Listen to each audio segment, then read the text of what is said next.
आज मैं आप लोगों को सेल्फ कॉन्फिडेंस पर एक मोटिवेशन स्टोरी सुनाने जा रहा हूँ।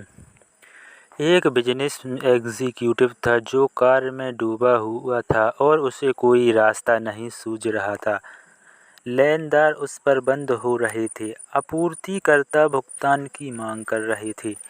वह हाथ से सिर के लिए पार्क के बेंच पर बैठ गया और वह सोच रहा था कि क्या कुछ भी उसकी कंपनी को दिवालिया होने से बचा सकता है।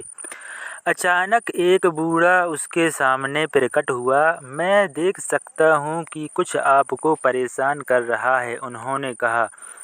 कार्यपालिका की व्यवस्था सुनने के बाद बूढ़े ने कहा, मुझे विश्वास है कि मैं आपकी मदद कर सकता हूँ। उसने उस आदमी से उसका नाम पूछा, एक चेक लिखा और यह कहते हुए अपने हाथ में ढकेल दिया, यह पैसा लो। आज से ठीक 1 साल बाद मुझे यहाँ मिले और आप मुझे उस समय वापस भुगतान कर सकते हैं। फिर वह मुड़ा और आते ही वो गायब हो गया।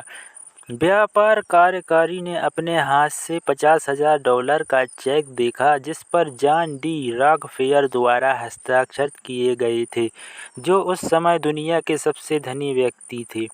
मैं अपनी पैसों की चिंता को एक पल में मिटा सकता हूँ, उसे पता चला, लेकिन इसकी बजाय कार्यकारी ने बिना नकद चेक को अपनी तिजोरी में रखने का फैसला किया। उसने सोचा कि बस यह जानते हुए कि उसे अपने व्यवसाय को बचाने के लिए काम करने की ताकत मिल सकती है, उसने सोचा। नए सिरे से आशावाद के साथ उन्होंने बेहतर सौदे का भुगतान की विस्तारित शर्तों पर बातचीत की। उन्होंने कई बड़ी बिक्री बंद की। कुछ ही महीनों के भीतर यह कर्ज से बाहर हो गया और एक बार फिर पैसा काम कर रहा था। ठीक 1 साल बाद वह बिना नकद चेक के साथ पार्क में लौट आया। तय समय पर बुढ़िया दिखाई दी, लेकिन जैसे ही कार्यकारी चेक वापस करने और अपनी सफलता की कहानी साझा करने वाला था, एक नर्स दौड़ती हुई आई और बूढ़ी व्यक्ति को पकड़ लिया। मुझे बहुत खुशी है कि मैंने उसे पकड़ लिया, वो रोई। मुझे आशा है कि वह आपको परेशान नहीं कर रहा है।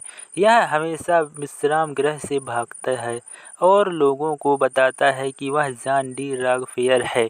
और वह बुढ़िया का हाथ पकड़कर दूर ले गई। चकित कार्य वहीं खड़े रहे, दंग रह गई। पूरे साल यह पहिया चलाता रहा था और सौदा कर रहा था, खरीद बिक्री कर रहा था, आश्वस्त था कि उसने पीछे $500,000 है। अचानक उसने महसूस किया कि वह पैसा नहीं था, वास्तविक या काल्पनिक, जिससे उसके जीवन को बदल दिया था। वह उसका नया आत्मविश्वास था, जिसने उन्हें कुछ भी हासिल करने की शक्ति दी।